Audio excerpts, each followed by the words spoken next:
Yo, good day, gents, and welcome to another episode of Father's Fire. My name's Jody Sedrick, and every week, as you know, we get together to explore the joys, the challenges, the triumphs, the sorrows, and yes, the fun of being a dad. And man, I don't know what to tell you guys.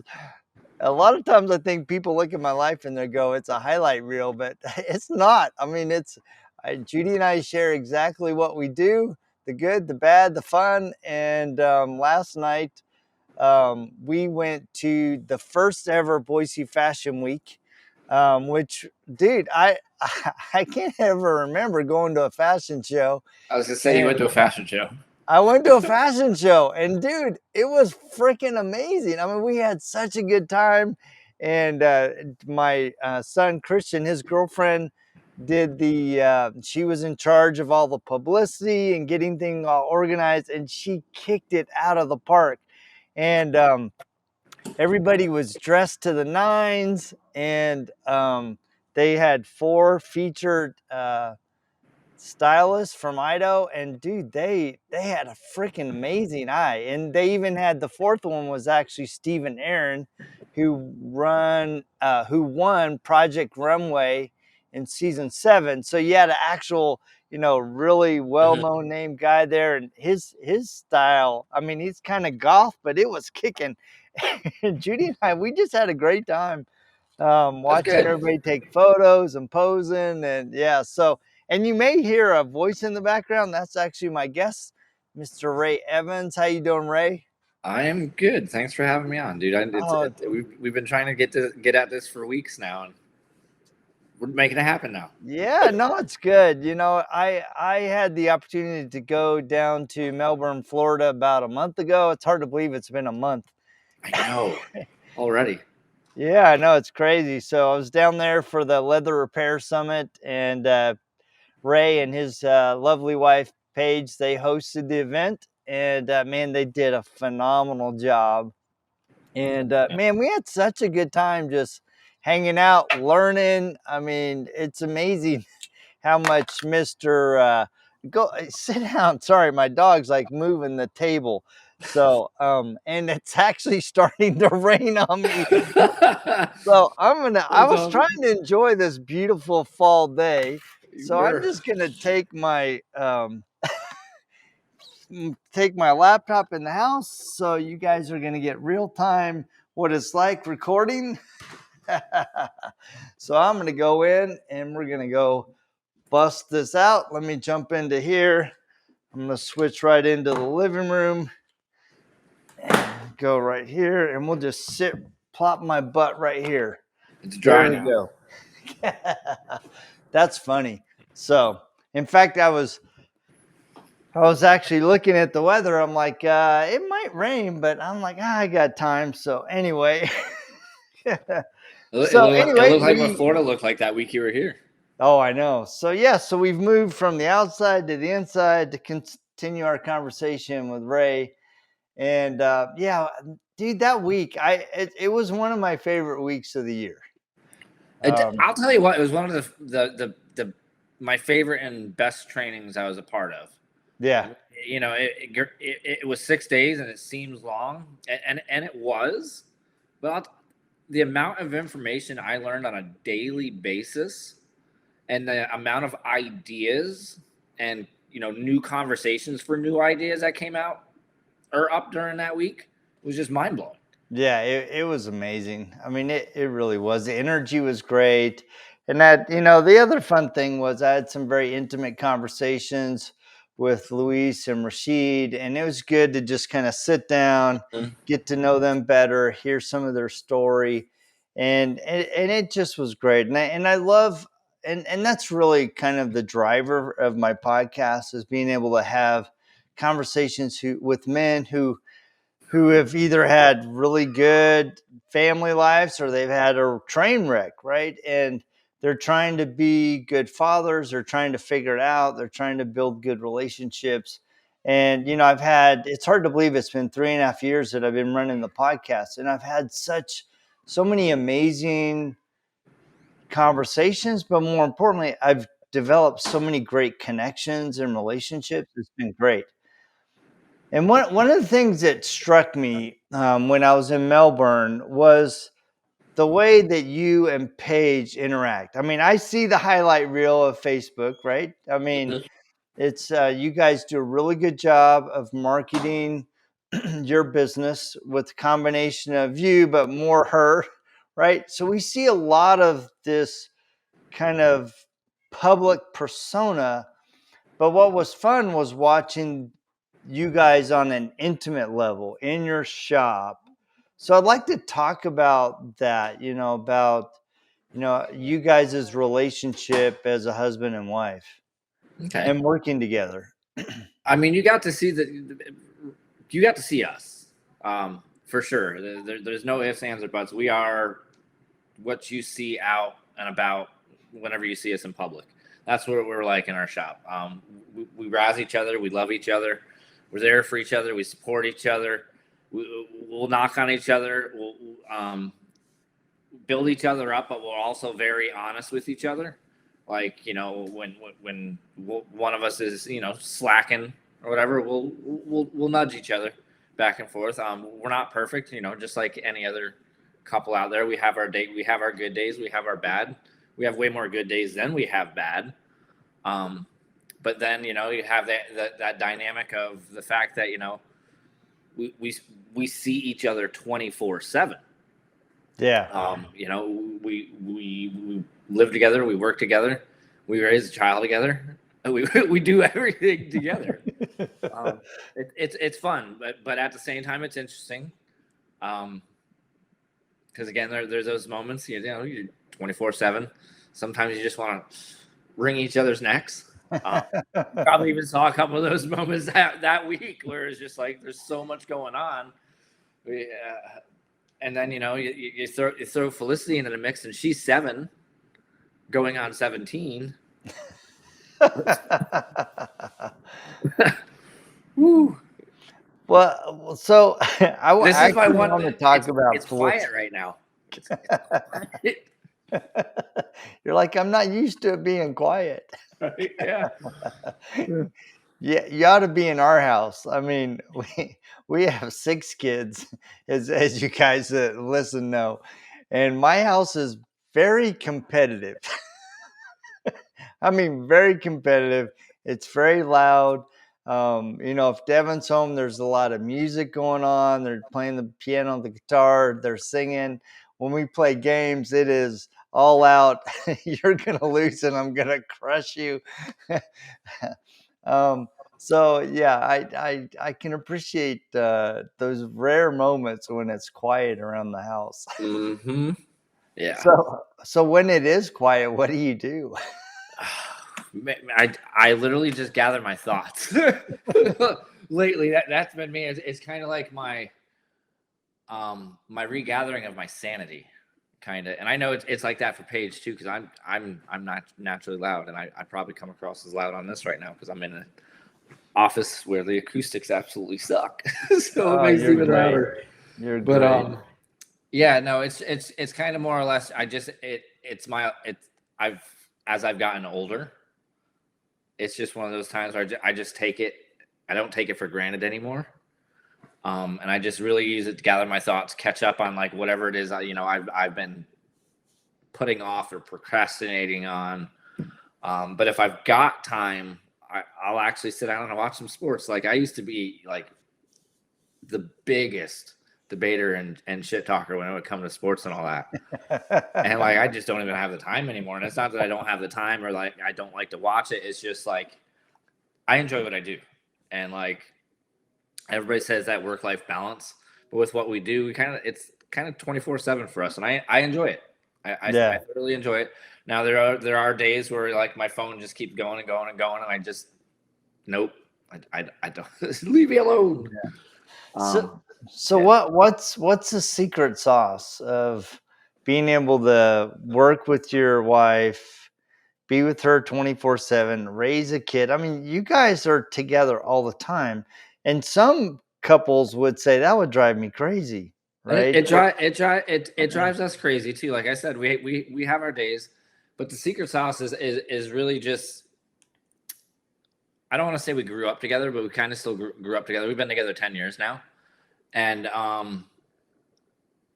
like you said, like, you know, we Facebook kind of looks like a highlight reel. And like even before, let's say 5 years ago, when I really started to like make the change and like, okay, like I've got to get really serious about this. I didn't come from, you know, the greatest of upbringings.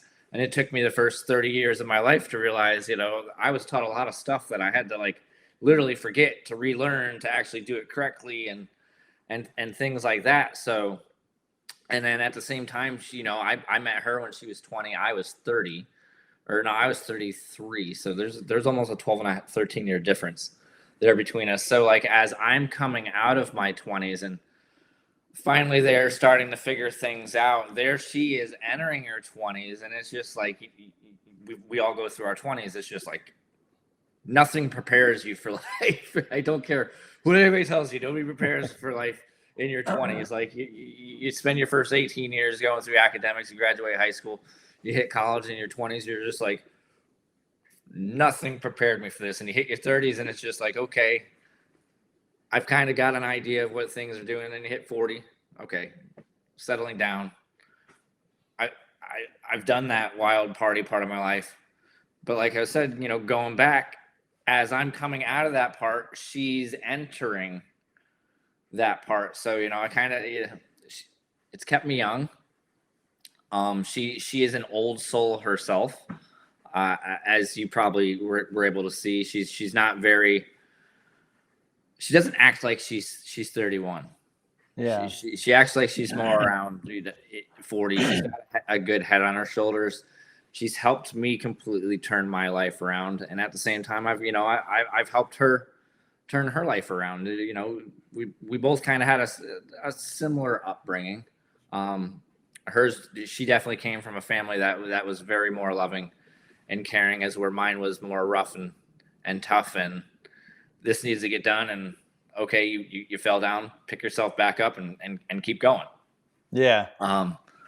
I didn't get to coddling. Not saying that, you know, people that get coddling, you know, they're better people or anything like that. It's just we came up similar but different, and we have used the way we come up to help each other, and the way we were raised has been a huge factor in the way we raise Felicity.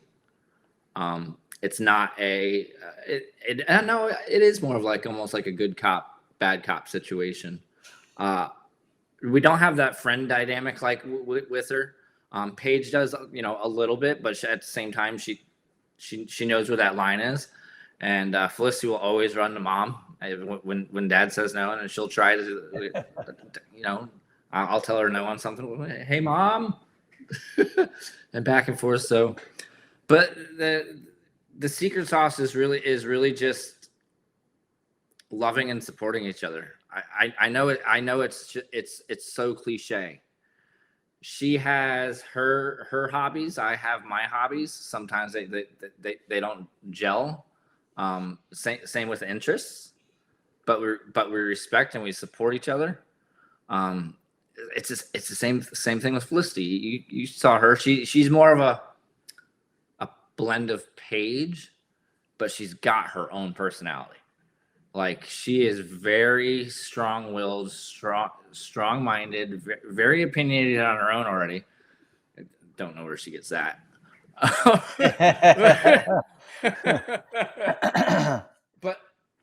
but no, like 10 years, when we first met, we kind of like just jumped right into it. Like, there was a situation going on where she needed a place to stay, and she moved in with me. And this was only a couple months after we started dating. And then, and at that time, I was living back at my parents because I had just moved back to the Fort Myers area not too long before. And at that time, it was kind of like the situation now where there's like kind of like a housing crisis going on, and like trying to move. It was like damned if I do, damned if I don't. So it took a couple of years, and then I want to say that summer that we met, we ended up getting a place. And so we've lived together pretty much our entire relationship. Wow. There's pretty much nothing that we don't know about each other. We know each other like the back of our hands. I mean, the kid knows us like the back of her hand. Um, but no, That's cool. it's So interesting. I want to go back to one thing that you were saying, and that's the Felicity going and asking you something, you say no, and then going to get her way with Paige, right? And when when Judy and I were younger parents, our kids would try to do that. And we became a very unified front. We're like, look, we can't have the kids playing us against each other. So the response was, what did dad tell you? Or what did mom tell you? And they're like, ah. It's like, Yep. no, look, whatever mom says or whatever dad says, we're going to be a united front. And that way you're not creating this crazy dynamic where the kids are always manipulating the parents to get their way instead of recognizing that mom and dad are a team. And so Yep. Judy and I were always a team. And Paige and I are definitely a team. We've got that unity, that parent front. But things still slip through the cracks.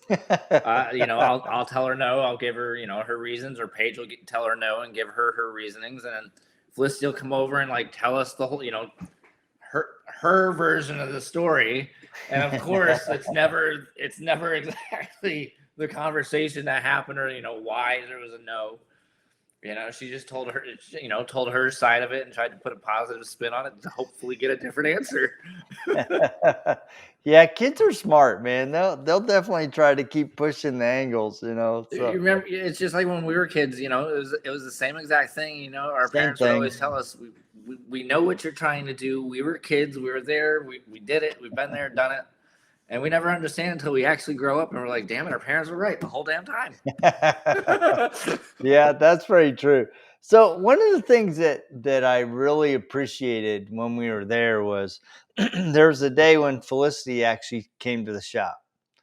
Mm-hmm. And That was Friday. That was her early release day from school.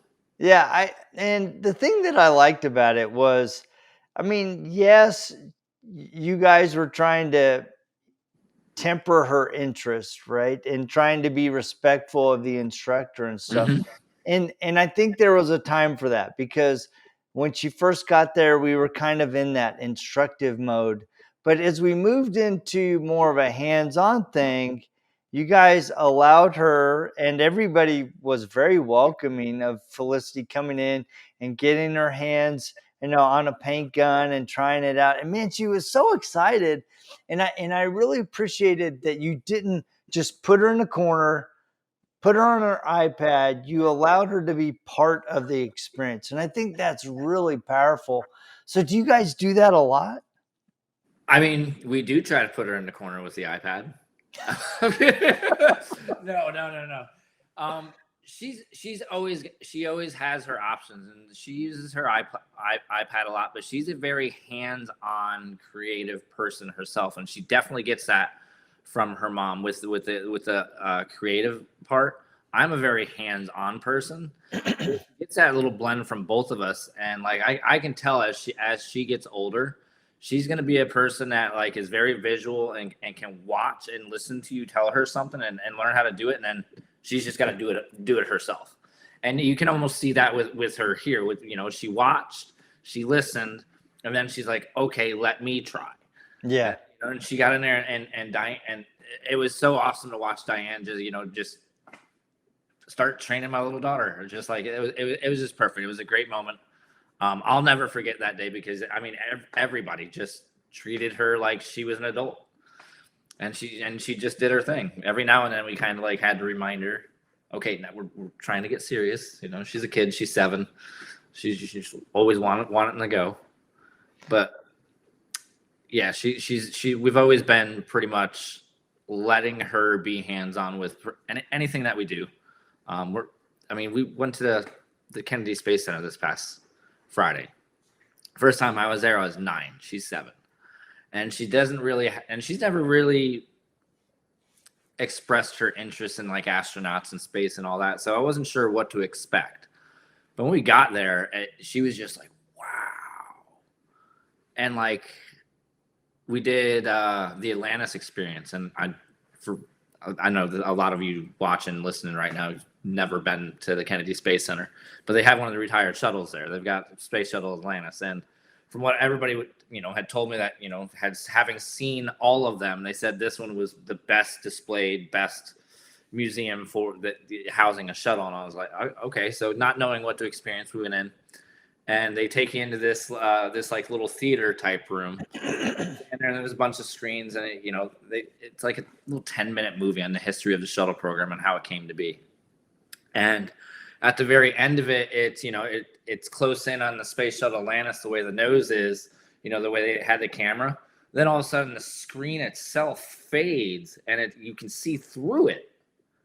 And it was literally the Space Shuttle Atlantis behind it in the museum. And It was like nailed it. And it took me back to being a kid, and like I was all emotional. I looked over at Paige. Paige was tearing up, but even Felicity turned around and she couldn't believe it. I looked down and she was teary-eyed, and she goes, "Wow!" And she was just like, "That was awesome." And then, like, from that moment, she was like hooked. And she went into that part of the museum, and she was looking around, playing. Didn't really do much for longer than 2 minutes because she was like a squirrel on a giant playground. There's just so much to see, but it was definitely one of my favorite moments at being a dad and being able to make core memories like that. And So let's talk about that. Looking back, you've been a dad for 7 years. What has surprised you about being a dad? I don't want to say. I definitely don't want to say it's easier than what people make it out to be, because it's not. But it kind of is. It hasn't been that difficult raising a little person. Obviously the main things: make sure they're fed, they're clothed, they're schooled. Outside of that, raising them hasn't been that difficult, especially with her. She's very strong-minded and very opinionated. We support her in what she's doing. And I could see her in the next year or two becoming a little entrepreneur herself. So kind of like, we're not raising her as a child, but we're raising her as a person. And that has been more easy than trying to treat her like a kid all the time, which is also still a tough balance, because she's a kid, but she's also she's smart, opinionated. She's 17 as far as I'm concerned.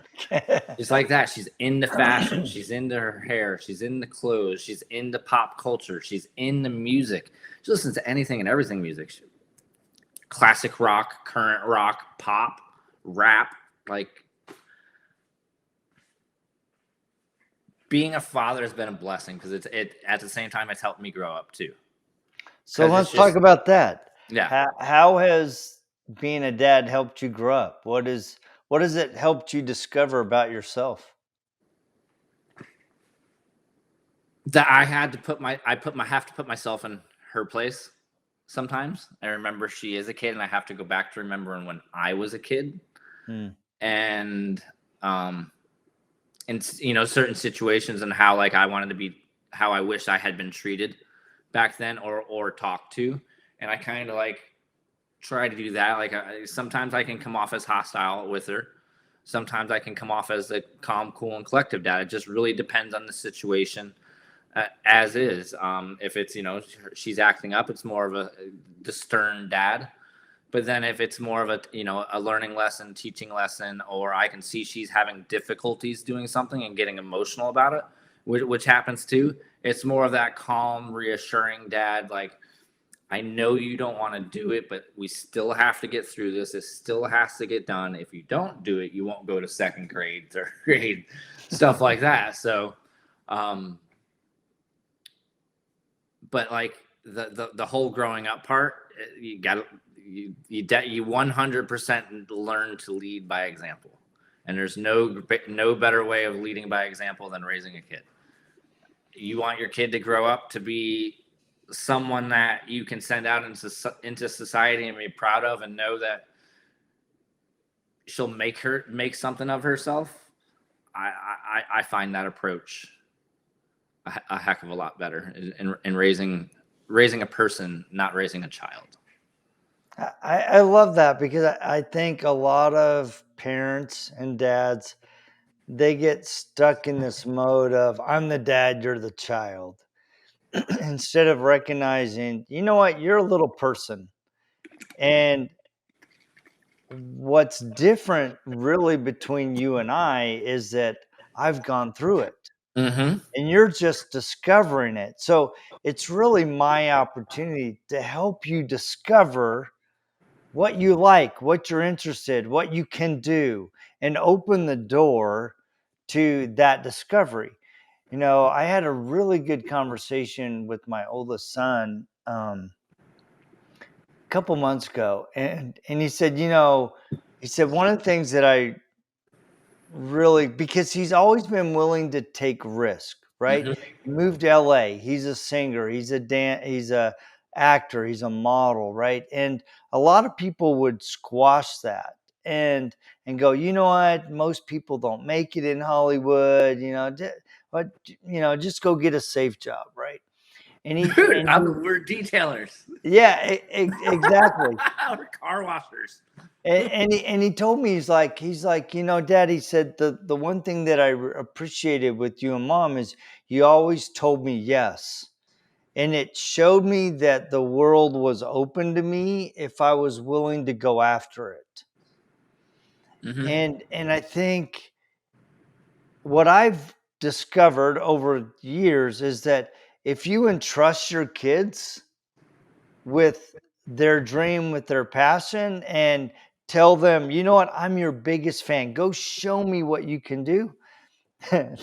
Dude, they surprise you and they do it Mm-hmm. even bigger than what you thought. Mm-hmm.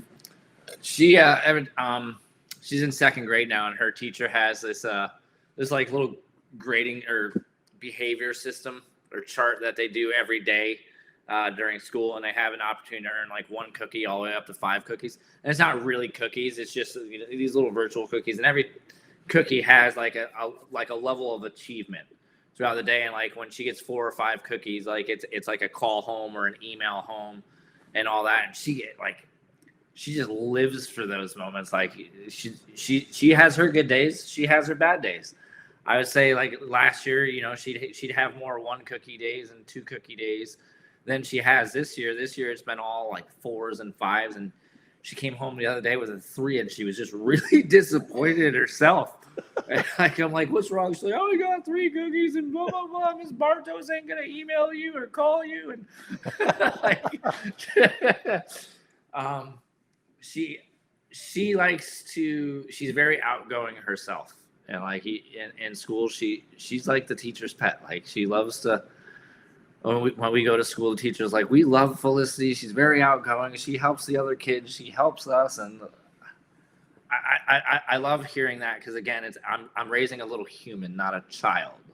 Yeah. She acts older than she is. It's just like Paige. My kid's gonna grow up to have an old soul. She's gonna be 18 going on 40. Yeah. And that's okay. Yeah. So, Yeah. well, man, I know you have a busy day, Pack. So, in final wrap up, what advice would you give for other dads, either new or kind of in that middle range where you're at? It's like, what would you suggest they do in their families? Take it one day at a time, Mm, and trying to plan more than a month ahead for most things just it isn't going to happen. It's more of like a week to 2 weeks out, if that.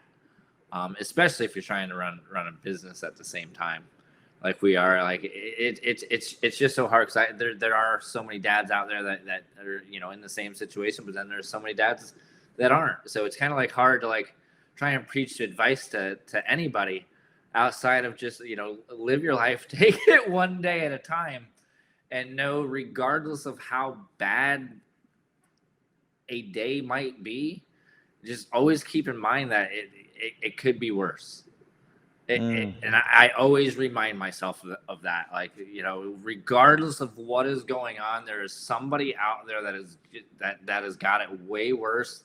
And it just perspective. Keep life in perspective. Take things day by day, and be there. That's my biggest takeaway from Friday is I definitely want more of those moments with Felicity. So, and she's now at that age where she's 7, and we can get out and start looking at things like that. And I can see it's definitely going to be a great learning slash life experience with her. And I'm literally at that point of life now where I'm 44, and I know I got about 6 years worth of good labor left in me, and that puts her right around going into her teenage years.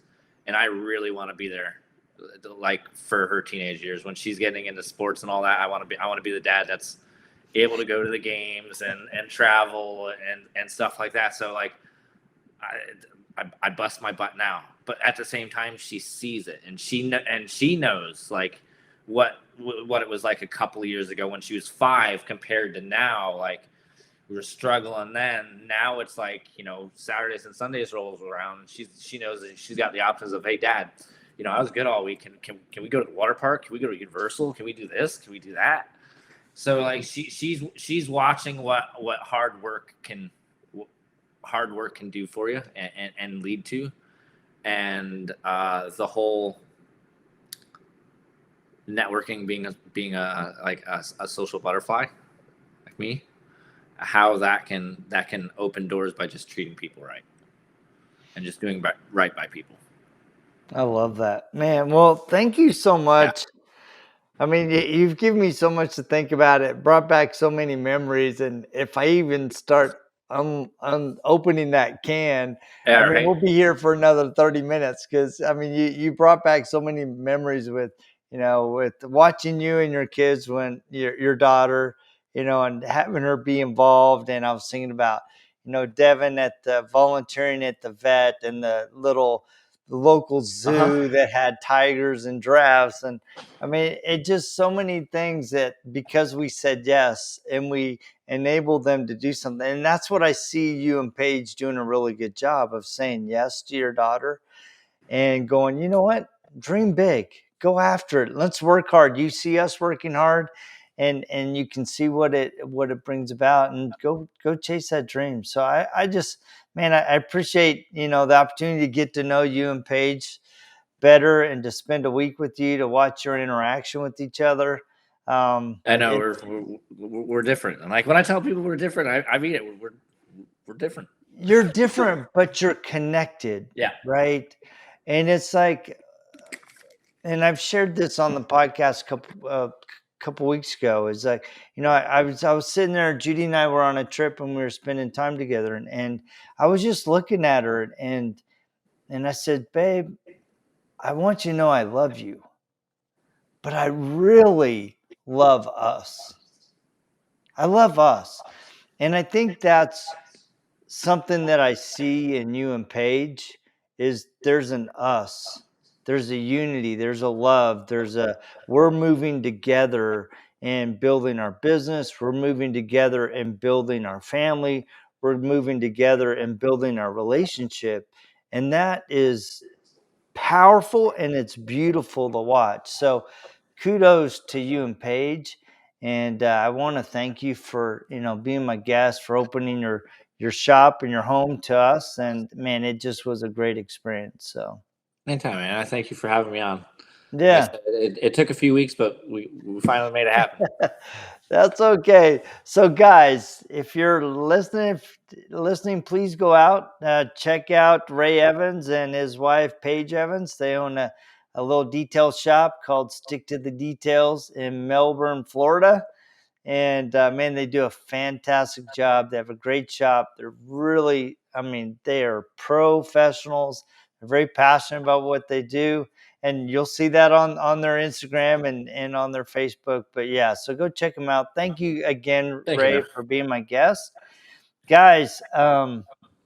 It's Christmas, so you might want to go out to Amazon or Barnes and Noble. Check out my book, Learn to Dance with the Currents of Life When You Feel Like You're Drowning. And guess what? I'm almost done with my second book. I'm really, really close. So hopefully I'll have that by the first of the year.